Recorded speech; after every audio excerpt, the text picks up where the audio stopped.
संविधान की शपथ लेकर के सत्ता में आए और आज संविधान बदलने की बात करें, वो देशद्रोही हैं। संविधान काफी पुराना हो गया, इसको बदल देना चाहिए। अरे उससे पुराने तो तुम्हारे ग्रंथ हैं, तुम्हारे वेद शास्त्र पुराण गीता रामायण, जो इन शूद्रों को कुछ ही नहीं देते, सारे इनके खिलाफ लिखे हैं, उनको कब बदलोगे? ये भारतीय जनता पार्टी नहीं है, ये भारत जलाओ पार्टी है। गोधरा से देख लीजिए, गोधरा, मणिपुर, मेवात और 2020 के दंगे दिल्ली के। अगर इनका फॉल्ट होता तो ये जेल में होती। ये बगैर कसूर करे रोड पर हैं और जो कसूर है उसको सम्मानित किया जा रहा है। सम्राट अशोक के 84,000 बौद्ध विहार कहाँ गए? किसने कब्जा किया है? ढूंढे ना उनको। एएसआई क्या कर रही है? विदेशी हमारी गरीबों को ना देख पाए, यही पैसा बचा करके इन गरीबों का उत्थान हो जाता। इनका घर से कुछ नहीं लगता था। आप लोगों को शायद ध्यान हो, संविधान सभा की पहली बैठक 9 दिसंबर 1946 को हुई थी। ध्यान से सुनना। और बाबा साहब ने दिन रात मेहनत करके 2 साल 11 महीने 18 दिन में ये सुंदर संविधान तैयार करके 26/11/1949 को तत्कालीन राष्ट्रपति जी को सौंप दिया था। और ये तय हुआ कि सरकार किसी की भी हो, चाहे ईमानदारी से इस संविधान के मुताबिक इस देश को चलाएंगे। अब सबसे ज़्यादा कार्यकाल तो कांग्रेस का रहा है। उन्होंने कुछ लूज पॉइंट छोड़े तो आज ये आरएसएस हावी हो गया। जैसे ही संविधान दे करके बाबा साहब घर गए तो उनके सेवक थे नानक चंद रत्तू, उन्होंने पूछा कि बाबा साहब शाम को उदास हो गए कि आप उदास क्यों हैं? तो बाबा साहब ने जवाब दिया कि जिन लोगों के हाथों में मैं संविधान दे के आया हूँ, मुझे भरोसा नहीं है कि वो उस पर इस देश को चलाएंगे। और वो बात 25 नवंबर 1949 की बात आज पूर्ण तरह सत्य साबित हो रही है। क्या देश संविधान से चल रहा है? कांग्रेस की गलतियां ये रही हैं कि उन्होंने भी संविधान को पीछे रखा, छुपा रखा, बाबा साहब की विचारधारा पे काम नहीं किया, जिसका खामियाजा कांग्रेस ने भुगतना पड़ा। वो अगर सोशल जस्टिस को लेकर चलती और संविधान से ईमानदारी से लागू करती तो कांग्रेस की दुर्दशा नहीं होती। मैंने 2019 में बोला था, दोनों बहन भाई संविधान ले लो हाथ में और पूरे भारत में घूम जाओ। अगर तुमने सत्ताधारी पार्टी संविधान में बहुत बड़ी फेर बदल कर रही है और हटाने की तैयारी में है। अगर वो ऐसा करेंगे तो वो याद रखें 2 अप्रैल 1818 भीमा कोरेगांव, ये 90% जनता, इनको छेड़ो मत, छुपने को जगह नहीं मिलेगी। और मेरे क्वेश्चन उससे भटकाओ मत। कब टाइम आएगा सर जब छिपने को जगह मिलेगी नहीं संविधान विरोधी ताकतों की? तो 8 नवंबर 2016 को माननीय प्रधानमंत्री जी ने उस पर आगे कहा था ना टीवी पे, कल से नोट लीगल टेंडर नहीं रहेंगे। 56 इंच का सीना है। मेरी गुजारिश है माननीय प्रधानमंत्री जी से, इतनी हिम्मत करके दिखाएं, आए 8 बजे टीवी पे और कह दे कल से जो ना ये संविधान मैं नहीं मानता। मतलब संविधान का डर है उन्हें? संविधान का डर है, पब्लिक का भी डर है। 24 में इसका रिजल्ट उनको भुगतना पड़ेगा जो संविधान बदलने की बात कर रहे हैं। जो लोग संविधान की शपथ लेकर के सत्ता में आए और आज संविधान बदलने की बात करें, वो देशद्रोही हैं। 124A आईपीसी का केस बनता है उनके खिलाफ 15 अगस्त को। विवेक ओबराय क्या बोलते हैं? संविधान काफी पुराना हो गया, इसको बदल देना चाहिए। अरे उससे पुराने तो तुम्हारे ग्रंथ हैं, तुम्हारे वेद शास्त्र पुराण गीता रामायण, जो इन शूद्रों को कुछ ही नहीं देते, सारे इनके खिलाफ लिखे हैं, उनको कब बदलोगे? बीच बीच में सुरा छोड़ देते। मोहन भागवत का भी बयान आया कल अखबार में है, आरक्षण को हम कुछ नहीं कहेंगे, चलेगा जब तक। पीछे कहा था कि हमारे पूर्वजों से गलती हुई है। ये नकली बयानबाजी उनकी। क्या है मोहन भागवत? क्यों दे रखी है जेड पुलिस सिक्योरिटी? कितना असला है उनके पास? बगैर लाइसेंस के असला रखना कानूनी अपराध है। 25/59 आर्म्स एक्ट। कहाँ गई देश की पुलिस? कहाँ गई देश की एजेंसियां? आई भी कितनी एजेंसियां हैं, ढूंढे ना। वहाँ नागपुर हेडक्वार्टर में कितना असला बारूद गोला बारूद क्यों भर रखा है? ये जलाएंगे देश को। ये भारतीय जनता पार्टी नहीं है, ये भारत जलाओ पार्टी है। गोधरा से देख लीजिए, गोधरा, मणिपुर, मेवात और 2020 के दंगे दिल्ली के। और उनके कौन मुलजिम थे? 4। अनुराग ठाकुर, प्रवेश वर्मा, रागिनी तिवारी, कपिल मिश्रा, डीसीपी के सामने खड़ा होकर ये कह रहा है कि रास्ते खाली करवा दो, नहीं तो हम 2 दिन बाद देख लेंगे ट्रंप जाने के बाद। जब ही से दंगे शुरू कर दिए। तो ये प्रमाण इस बात का है पुलिस उनके प्रोटेक्शन में, समर्थन में है। कौन? रात को हाई कोर्ट खुला था, पत्रकार महोदय, रात को हाई कोर्ट खुला था। एक डीसीपी को बुलाया कि ये क्या हो रहा है दिल्ली के अंदर।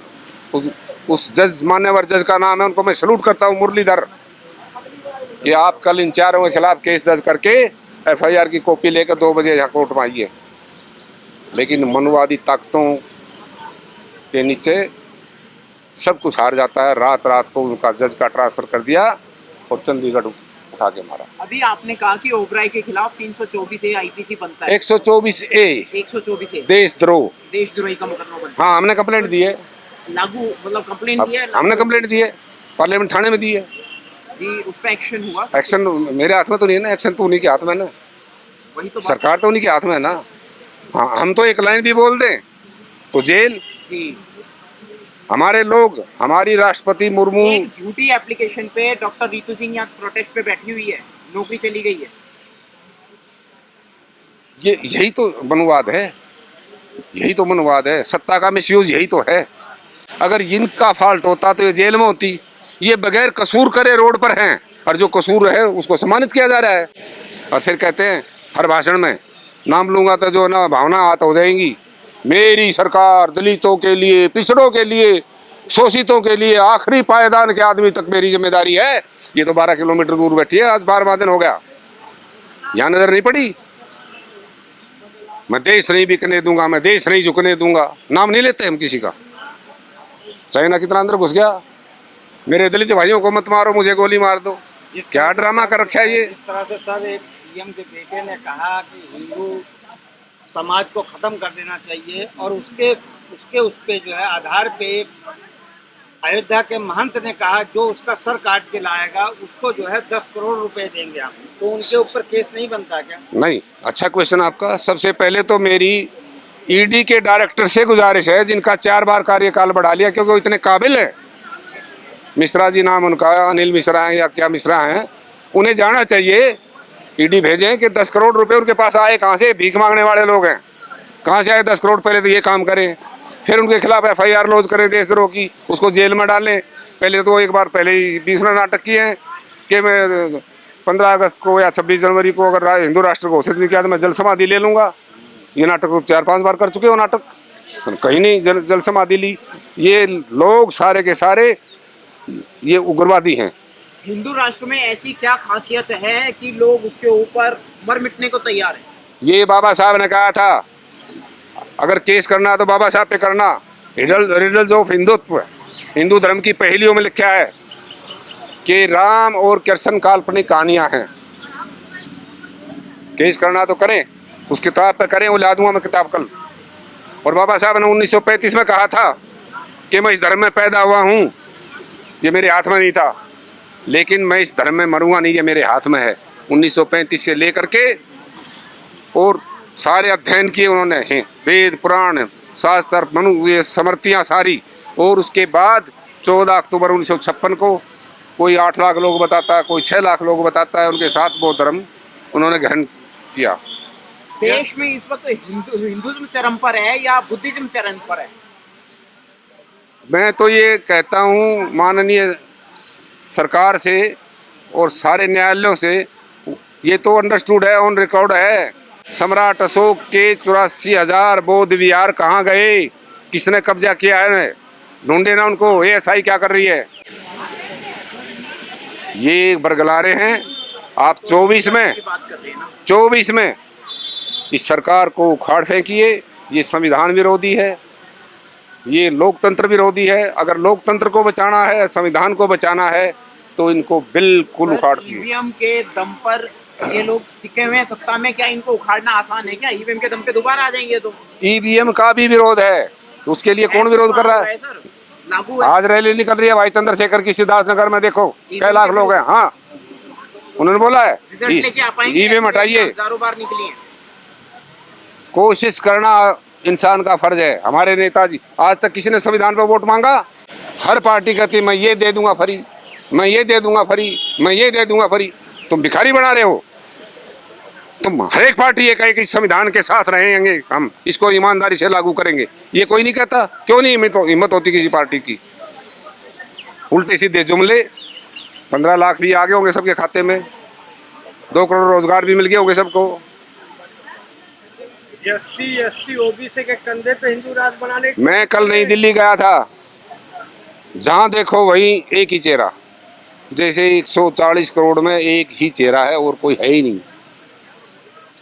जो गरीबी को ढकने के लिए जो पैसा खर्च किया गया है, ट्रंप जी आए थे जब, या अब, या जब चीन के राष्ट्रपति जी आए थे जब, जो गरीबी को ढकते हम, विदेशी हमारी गरीबी को ना देख पाए, यही पैसा बचा करके इन गरीबों का उत्थान हो जाता, इनका घर से कुछ नहीं लगता था। ये जो आपने कहा है कि गरीबी को ढका गया है, क्या इसका विरोध लोकल आवाम को करना नहीं चाहिए, जनता को करना नहीं चाहिए? जनता को इतना असहाय बना दिया है कि वो सिर्फ 2 टाइम रोटी कैसे खा ले और ये वो सांस ले लें। और वो बता देता हूँ आपको, अगर इनके हाथ में ये ऑक्सीजन हो ना, मनुवादियों के हाथ में, तो SC ST OBC को जो ना गला घोट कर मार दें ये लोग, आपको ऑक्सीजन भी नहीं आने दें आप तक। इनकी ये विचारधारा है। SC ST OBC के ऊपर हिंदू राष्ट्र की ये मांग कर रहे हैं, आंदोलन चला रहे हैं। तो बता तो दिया, कितना बार क्वेश्चन करोगे? हिंदू राष्ट्र ना कभी था ना बनेगा। कौन हिंदू? आप हिंदू हैं? आप हिंदू हैं? हिंदू है ब्राह्मण, क्षत्रिय, वैश्य। जो इन तीनों कैटेगरी से बाहर हैं वो सारे शूद्र हैं, और ये 12% लोग हैं, 88% लोग शूद्र हैं यहाँ। ये बात कहने में कोई गुरेज नहीं है, इसके अंदर माइनॉरिटी भी शामिल है। और आप लोग कल बनाई ना, जन्माष्टमी मनाई ना, सबने बड़े खुश होकर मनाई होंगी। बड़े वो, क्या किसी के घर में राधा जैसी बेटी चाहिए? किसी को चाहिए? नहीं चाहिए। कृष्ण जैसा बेटा चाहिए? तो कोई नहीं चाहेगा। और शिव जी जैसा नशेड़ी भंगेड़ी पति चाहिए हमारी महिलाओं को? चाहिए किसी को? तो फिर क्यों पूछते उनको? जो तुम्हें गुलाम बनाने के लिए जो ना सारे हैं, उनको लात मारो, उस धर्म से बाहर निकलो। यही है एक मिशन मूवमेंट। नेशनल दस्तक की आपसे गुजारिश है कि अगर इसको बचाना चाहते हैं तो नेशनल दस्तक को सब्सक्राइब करने के लिए रेड कलर के सब्सक्राइब बटन को दबाएं, फिर बेल आइकन की घंटी दबाएं। नेशनल दस्तक को बचाने के लिए बहुत जरूरी है कि हर खबर को शेयर करें, लाइक करें, कमेंट जरूर करें।